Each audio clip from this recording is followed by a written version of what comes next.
चार अलग अलग बैंक के स्टेटमेंट हैं, कैनरा बैंक, एचडीएफसी, एसबीआई और यूनियन। चारों ही स्टेटमेंट को पीडीएफ के स्टेटमेंट से हम बारी बारी करके एबल टू एक्सट्रैक्ट के अंदर कन्वर्ट करेंगे। मैं अभी इस वीडियो में चारों स्टेटमेंट को एक एक करके कन्वर्ट करके दिखाऊंगा।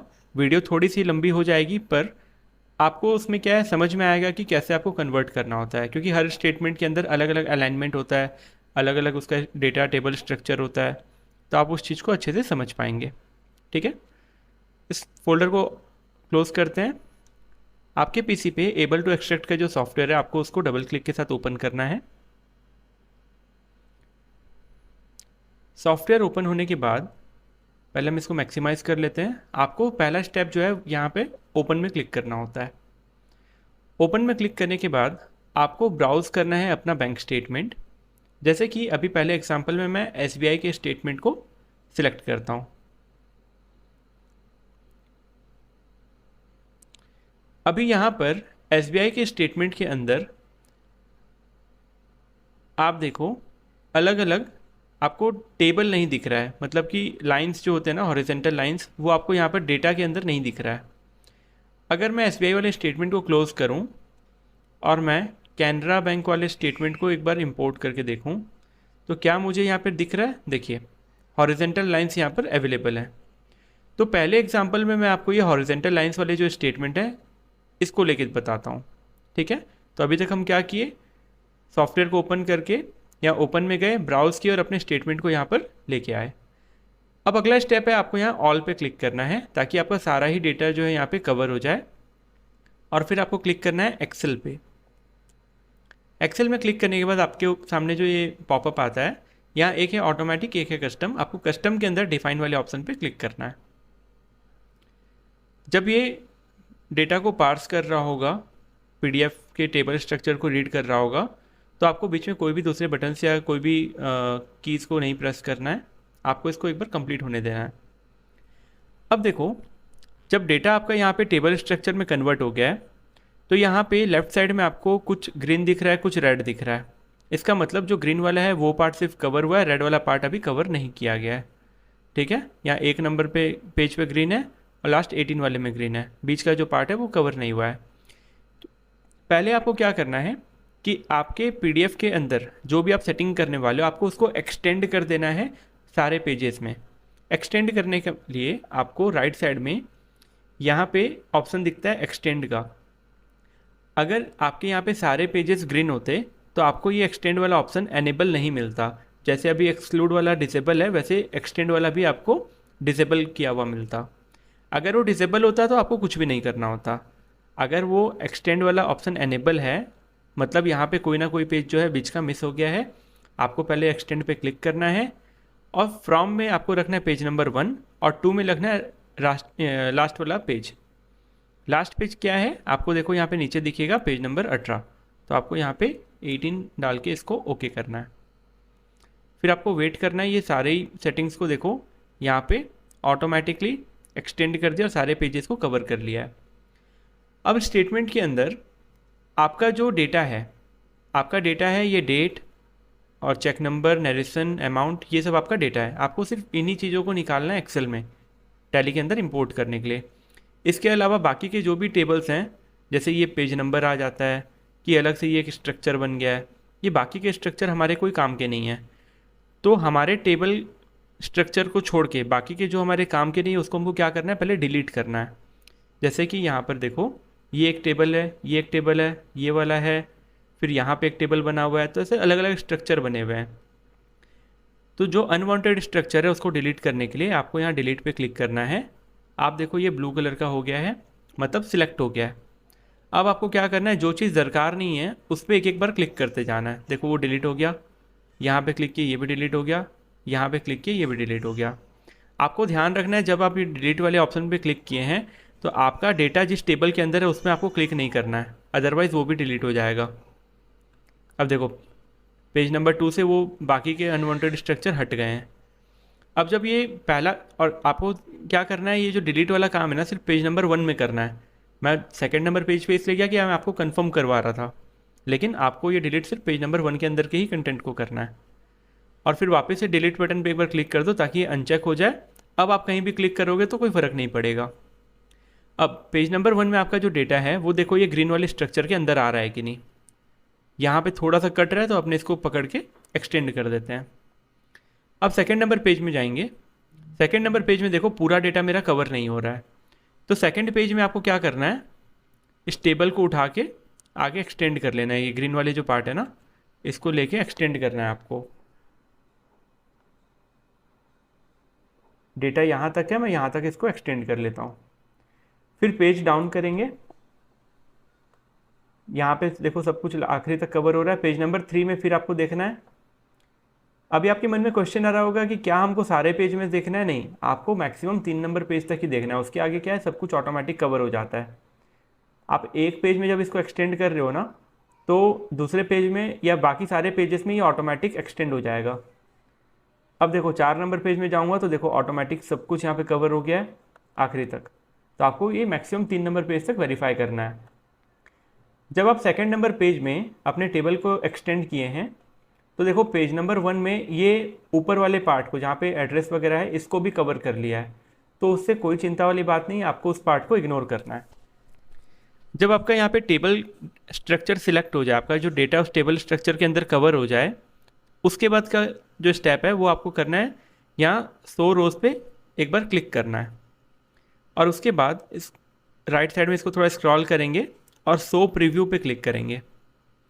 शो प्रीव्यू पे क्लिक करने से ऊपर का जो अपना पीडीएफ का पार्ट है वो एक्सेल में हमको कैसे दिखेगा रोज़ के अंदर, वो हमको यहाँ पे दिख रहा है। तो ऊपर का एड्रेस वाला पार्ट तो हमारे कोई काम का नहीं है, हम इसको इग्नोर करते हैं। थोड़ा सा इसको नीचे ले आते हैं। आप देखो ये कुछ एक्सेल के अंदर ऐसा दिखेगा। अभी जो है ये इनकरेक्ट है। इनकरेक्ट क्यों है? क्योंकि यहाँ पर पहला रो में ए का 28 नंबर रो में आपका डेट आ गया, यहाँ भी डेट आ गया, यहाँ ठीक है ब्रांच कोड, ये चेक नंबर आ गया। अब नरेशन जो है मेरे मतलब अलग अलग रोज में आ रहा है, मुझे ये चाहिए एक ही रो के अंदर मर्ज होके आ जाए। तो उसके लिए आपको क्या करना है, आपको 100 रोज के नीचे जो रो सेटिंग है ना उस पर क्लिक करना है। अब यहाँ पर आपके पीडीएफ के अंदर हॉरिजेंटल लाइंस ऑलरेडी बने हुए थे। जो अपना डेटा है उसके अंदर बहुत सारे लाइंस देखो यहाँ पर दिख रहा है, ऐसे हॉरिजेंटल लाइंस बने हुए हैं। तो क्योंकि आपके डेटा के अंदर हॉरिजेंटल लाइन है तो आपको उसी के हिसाब से डेटा को अब डिवाइड कर लेना है। मतलब एक सेल के अंदर जो भी हॉरिजेंटल लाइन के अंदर का बॉक्स है वही कवर हो। तो आप यहाँ पे यूज़ डॉक्यूमेंट हॉरिजेंटल लाइन को क्लिक करो और ओके कर दो। उससे क्या होगा, जब हॉरिजेंटल लाइन के बीच के गैप के हिसाब से डेटा आपका यहाँ पे अरेंज होगा। देखो ये नरेशन जो है ऑटोमेटिकली अरेंज हो गया है। मैं रिपीट कर रहा हूँ, जब भी आपके पीडीएफ के अंदर हॉरिजेंटल लाइन आपको दिखेंगे तो आपको यहाँ पे रो सेटिंग के अंदर पे यूज़ डॉक्यूमेंट हॉरिजेंटल लाइन पे क्लिक करके ओके कर देना है। ठीक है, इसके बाद और आगे कुछ भी नहीं करना है, आपको सिर्फ कन्वर्ट पे एक बार क्लिक करना है। ये पूछेगा कि कहाँ पे आपको कन्वर्ट करना है और किस नाम से करना है। आप इसको रीनेम करके सेव कर लो, आपका जो भी डेटा पाथ आपको देना है वहाँ पर। अब ये ऑटोमेटिकली सारे पेजेस को एक्सेल में कन्वर्ट करेगा। एक्सेल में कन्वर्ट करने के बाद एक्सेल के अंदर की जो वर्किंग है हम अभी आगे सीखेंगे। अभी आप देख सकते हैं एक्सेल यहाँ पे कन्वर्ट हो गई है, पीडीएफ से एक्सेल में डेटा आ गया हमारा और एक्सेल सीट ऑटोमेटिकली ओपन हो गया है। पहले जो डेटा हमको नहीं चाहिए एक्सेल के अंदर उसको हम यहाँ पे कंट्रोल माइनस के साथ पूरे रो को डिलीट कर देते हैं। अब यहाँ पर देखो व्रैप टेक्स्ट किया हुआ है, तो आपको क्या करना है, पूरे कंप्लीट सीट को सिलेक्ट करना है। आप आइदर यहाँ पे कोने में क्लिक कर लो या फिर कंट्रोल ए को 2 बार प्रेस करो और उसके बाद व्रैप टेक्स्ट में तब तक क्लिक करना है आपको जब तक आपको ऐसे फॉर्मेट में डेटा ना मिल जाए। ठीक है, नॉर्मली 2 बार क्लिक करने से आ जाएगा। अब यहाँ पर कुछ एक चीज़ थोड़े से आगे पीछे आते हैं, जैसे कि बैलेंस कॉलम का जो हेडर है वो गलत जगह पे आ गया, मैं इसको ठीक कर देता हूँ। ब्लैंक वाले अगर कोई भी रोज़ हैं तो आपको उसको हटाना है। अब यहाँ पर डेटा एलिमेंट है, रो के या कॉलम के अलाइनमेंट को ठीक करने के लिए आपको पूरे सीट को कंट्रोल ए के साथ सिलेक्ट करना है और Alt+HOI प्रेस करना है। आप देखो ये इस तरीके से आपको दिखेगा। अब यहाँ पर ये जो कॉलम है इतना ज़्यादा वाइड क्यों हो गया है, क्योंकि नीचे में कोई ना कोई लाइन सेंटेंस कुछ ना कुछ लिखा होगा। ये देखो अपना डेटा जो है यहाँ पे कवर मतलब कंप्लीट होता है और नीचे ये सब चीज़ लिखे हुए हैं। इसको आप उठा के सिलेक्ट कर लो एक साथ और कंट्रोल माइनस से डिलीट कर लो। अब वापस से सबको सिलेक्ट करके Alt+HOI प्रेस करो तो देखो ये अलाइनमेंट जो है सही हो गया है। ठीक है, पेज में सबसे ऊपर जाना है तो ब्लैंक वाले जगह पर जाके कंट्रोल और अप की को दबा देते हैं। अब हमको क्या करना है, ये जितने भी ब्लैंक वाले लाइन है ना, इसको अपने को रिमूव करना है। तो हम इसको कैसे रिमूव कर सकते हैं? इसको रिमूव करने के लिए आपको ध्यान रखना है कि ये बीच में कोई भी ब्लैंक कॉलम ना आए। जैसे ये वाला जो कॉलम है पूरा ब्लैंक है, ये क्यों ना आए मैं आगे आपको एक्सप्लेन करता हूँ। अभी इसको मैं डिलीट नहीं कर रहा, रहने देता हूँ। स्टार मार्क देना है, स्टार मार्क को आपको कॉपी कर लेना है। आप यहाँ स्टार की जगह कुछ भी दे सकते हो, ABCD आप कुछ भी दे सकते हो। बहुत बार लोगों की क्वेरी होती है कि हम स्टार ही क्यों दे रहे हैं। आपका डेटा जहाँ तक भी होगा वहाँ तक आपको ये जो भी आप एक अल्फ़ाबेट या कैरेक्टर कुछ भी डाल रहे हैं उसको आपको पेस्ट करना है। अब आपको क्या करना है, पहले रो को आपको सिलेक्ट करके फ़िल्टर अप्लाई करना है। फ़िल्टर का शॉर्टकट क्या होता है, शिफ्ट कंट्रोल L। अभी फ़िल्टर हो गया। आपको क्या करना है, डेट को फ़िल्टर कर लेना है। अब अगर देखो मैं डेट को फ़िल्टर कर रहा हूँ ना, तो मुझे सिर्फ पहला जहाँ पे ब्रेक आ रहा है, जैसे यहाँ पे पहला ब्रेक आ रहा है तो यहीं तक के मेरे को डेट अवेलेबल है। ऐसा क्यों, पूरा क्यों अवेलेबल नहीं है? क्योंकि कोई ऐसा कॉलम है जो कि ब्लैंक है, तो इस पूरे कॉलम को मुझे कंट्रोल माइनस के साथ डिलीट करना है। अब अगर मैं यहाँ पे इसको चेक करूँ तो मुझे आखिरी तक के पूरे डेटा मिल जाएगा। मुझे सबको अनसिलेक्ट करना है और पेज को स्क्रॉल करके ये ब्लैंक वाले को सिलेक्ट करके ओके करना है। अब देखो जहाँ भी मेरा डेट ब्लैंक है ना, वो मेरे को यहाँ पे विजिबल है। मुझे क्या करना है, यहाँ रो नंबर 10 पे जैसे मैं आया और इसको सिलेक्ट कर लेना आखिरी तक। ये जो ब्लू वाला पार्ट अभी दिख रहा है ना, ये सब इसके अंदर अभी मेरा डेटा है। ठीक है, मैं इसको पूरा सिलेक्ट कर लेता हूँ और थोड़ा नीचे तक आप चल जाओ सेफ साइड रहने के लिए। और फाइंड एंड सिलेक्ट में आपको जाना है और यहाँ पे सिलेक्ट करना है गो टू स्पेशल। स्पेशल के अंदर आपको विजिबल सेल ओनली एक दिखेगा, इस पर क्लिक करके ओके प्रेस करना है। इससे क्या होगा कि जो भी आपके फिल्टर्ड वाले रोज अभी आपको दिख रहे हैं ना, सिर्फ जो भी कमांड आप आगे देने वाले हो, जैसे मेरे को रिमूव करना है या डिलीट करना है लाइंस को, तो जो फिल्टर्ड वाले सेल्स हैं सिर्फ वही डिलीट होंगे, बाकी सारे डिलीट नहीं होंगे। मतलब कि 11 और 26 रो के बीच में जो भी डेटा है ना वो डिलीट नहीं होगा, सिर्फ जो भी विजिबल है वो डिलीट होगा। तो visible cell only pay click करने के बाद जब हम ओके किए, अब हम यहाँ पे कंट्रोल माइनस प्रेस करेंगे तो देखो वो सारे रोज जो हैं डिलीट हो गए हैं। अब फिल्टर को रिमूव करने के लिए शिफ्ट कंट्रोल L वापस से प्रेस करेंगे। आप देखो यहाँ पे जितना भी ब्लैंक वाला जो लाइन था ना वो हट गया है। ठीक है, अब जो अनवांटेड चीज़ें आप उसको यहाँ से कंट्रोल माइनस करो, हटा दो। जैसे ये भी अनवांटेड है मेरे लिए, चेक नंबर रखना है, ब्रांच भी मेरे लिए अनवांटेड चीज़ है। डेट 2 बार आगे, एक वाले को हटा देते हैं। अब यहाँ पे हमको date, check number, narration, withdraw amount, deposit amount, ये चीज़ें मिल गई हैं। हमको इतना ही रखना है और हम इसको टैली में इंपोर्ट कर सकते हैं। कैसे इंपोर्ट करेंगे वीडियो के आने वाले पार्ट में हम देखेंगे। अभी के लिए सिर्फ PDF को एक्सेल में कैसे कन्वर्ट किया हम वो चेक कर रहे हैं। हमको इस एक्सेल को सेव कर देना है। अब हम वापस से चलते हैं एबल टू एक्सट्रैक्ट के अंदर हमारे सॉफ्टवेयर में। अब हम यहाँ पे क्या करेंगे, दूसरे किसी बैंक के स्टेटमेंट को, जैसे कि यूनियन बैंक, उसके स्टेटमेंट को ओपन करते हैं। हम इसको अल्टर करके देखते हैं, सॉरी कन्वर्ट करके देखते हैं। वही आपको ऑल पे क्लिक करना है, एक्सेल में जाना है और डिफाइन पे क्लिक करना है।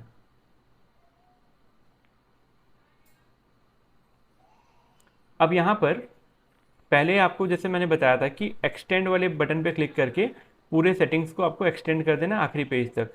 यहाँ लास्ट पेज नंबर है 10, तो 1 से लेकर 10 तक इसको एक्सटेंड कर दूंगा। उसके बाद अब हमको ये जो अनवांटेड डेटा स्ट्रक्चर बन गया ना, टेबल स्ट्रक्चर, उसको डिलीट करना है। तो डिलीट पे एक बार क्लिक करके इसको हटा देते हैं। अब यहाँ पे पेज डाउन करके देखते हैं कि क्या इस वाले टेबल में हमारा डेटा है, नहीं है, हम इसको भी हटा देते हैं।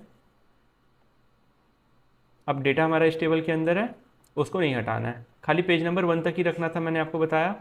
तो अब ये डिलीट को वापस से क्लिक करके अनसिलेक्ट कर देते हैं। अब पेज नंबर 1 के अंदर पहले आप देख लो कि आपका जो डेटा है वो कवर हो रहा है कि नहीं हो रहा है। अब आपको जाना है पेज नंबर 2 में। मैं इसको थोड़ा सा शॉर्ट कर देता हूँ। पेज नंबर 2 के अंदर देखो डेटा कवर नहीं हो रहा है, ग्रीन वाला पार्ट यहाँ है, तो हम इसको एक्सटेंड करेंगे ऊपर तक।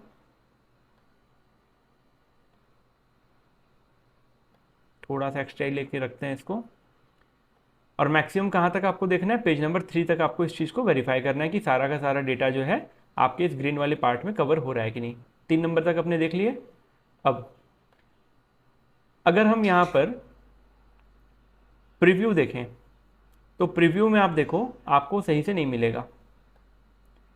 ये जो नरेशन है ये दो दो रोज में आ रहे हैं, ठीक है, स्प्लिट हो गए हैं। आपको क्या करना है, शो रोज पे क्लिक करना है और रो सेटिंग पे जाना है। रो सेटिंग के अंदर अब यहाँ पर जो मेरा डेटा था इसके अंदर हॉरिजेंटल लाइन अवेलेबल नहीं है। इस पीडीएफ के अंदर आप देखो कहीं भी लाइन्स अवेलेबल नहीं है। अब आप बोलोगे टेबल का कलर बना हुआ है, वो आपको नहीं देखना है, आपको लाइन चेक करनी है। लाइन नहीं बना हुआ है तो आपको क्या करना है, की कॉलम में जाना है। अब की कॉलम के अंदर आपको यहाँ पे टोटल 1 2 3 4 5 दिखा रहा है, मतलब कि आपके यहाँ पे डेटा के अंदर टोटल 5 कॉलम है। एक है ये transaction ID, transaction date, remarks, amount और बैलेंस। टोटल आपको 5 कॉलम दिख रहे हैं यहाँ पे। आपको पहला कॉलम के हिसाब से अगर डेटा को स्प्लिट करना है तो आप की कॉलम 1 को रखो, और 99 नहीं 100% केसेस में आपको यही कॉलम 1 को रखना है और ओके पे क्लिक कर देना है।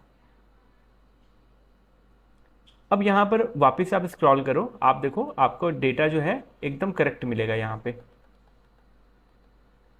देखो रिमार्क्स से नीचे ये आ रहा है यूपीआई और ख़त्म हो रहा है गर्ग में, ये देखो यहाँ पे वैसे ही आ रहा है। आपको अब आगे कुछ भी नहीं करना है, कन्वर्ट पे क्लिक कर देना है। इतना सिंपल है ये। अब यहाँ पर आप एक चीज़ मार्क किए होंगे कि ये जो स्टेटमेंट है ये है सिंगल कॉलम स्टेटमेंट, मतलब कि डेबिट और क्रेडिट एक ही जगह पे दिख रहा है। तो ऐसा जहाँ पे डेबिट क्रेडिट एक ही जगह पे दिखता है उसको हमको कैसे टैली में इंपोर्ट करना होता है वो भी हम अभी सीखेंगे। पहले जो अनवांटेड चीज़ें उसको यहाँ से डिलीट करते हैं। सेम हमको क्या करना है, यहाँ पे एक स्पेशल कैरेक्टर या कोई भी एक चीज़ अल्फ़ाबेट को डाल देना है और तब तक इसको खींचना है आगे जहाँ तक हमारा डेटा मिले हमको। इसके आगे अब यहाँ पर एक छोटा सा एरर है, इसको हम मैनुअली ठीक कर देंगे।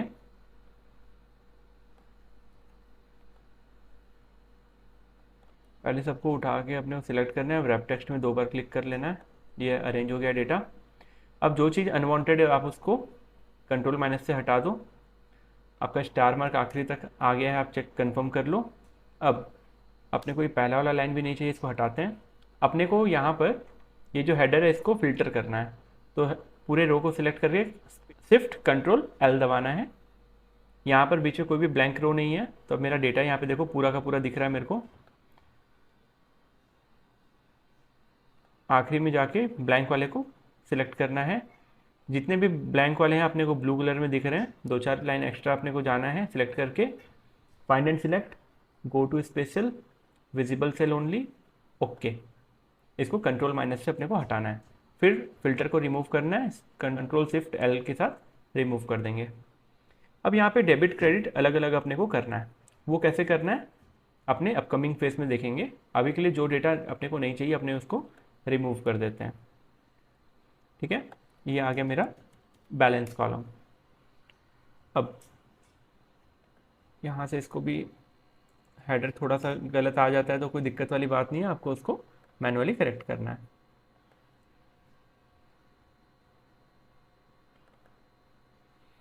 अब यहाँ पर देखो डेटा मेरे को कुछ ऐसे दिख रहा है, इसको कैसे सॉल्व करना है।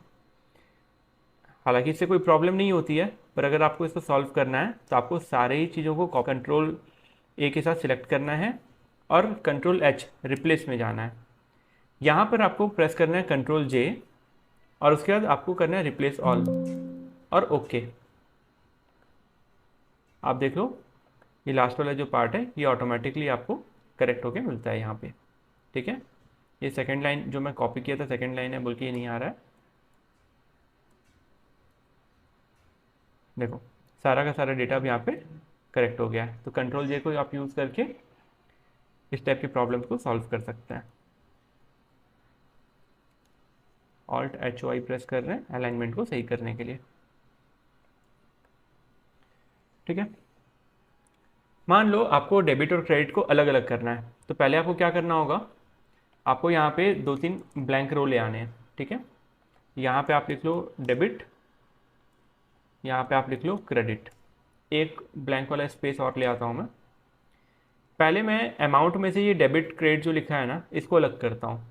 मुझे सिर्फ नंबर चाहिए, यहाँ पे डेबिट क्रेडिट नहीं चाहिए। मैं इसको सिलेक्ट कर लेता हूँ और मुझे जाना होगा डेटा में। डेटा के अंदर हम जाएंगे टेक्स्ट टू कॉलम, यहाँ पे डिलिमिटेड को सिलेक्ट करना है और नेक्स्ट में क्लिक करना है। अब आपको यहाँ पे क्या है, जब भी स्पेस आ रहा है ना, तो आपको डेटा को ब्रेक करना है। अगर कोई अदर कैरेक्टर जैसे कि डॉट में भी आपको ब्रेक करना है तो आप कर सकते हो। मुझे स्पेस के साथ जाना है, मैं स्पेस सिलेक्ट किया, नेक्स्ट। आपको डेटा कहाँ पर चाहिए, मुझे चाहिए ये यहाँ से स्प्लिट हो जाए, ठीक है, डी का 2 में। तो मैं इसको यहाँ से हटा देता हूँ और यहाँ पर एक बार सिलेक्ट करके इसको फिनिश करता हूँ। ये देखो अरेंज हो गया डेटा, ठीक है। अब यहाँ पर अमाउंट कॉलम का मुझे कोई रिक्वायरमेंट नहीं है, तो अमाउंट कॉलम को मैं यहाँ पे रिमूव कर सकता हूँ। मुझे यहाँ पे क्या करना है, डेबिट और क्रेडिट को फिल्टर कर लेना है। मैं पहले डेबिट वाले को फिल्टर करता हूँ। मुझे यहाँ से अपना पूरा का पूरा कंप्लीट डेटा को कॉपी कर लेना है। बैलेंस कॉलम को आप इग्नोर कर सकते हैं,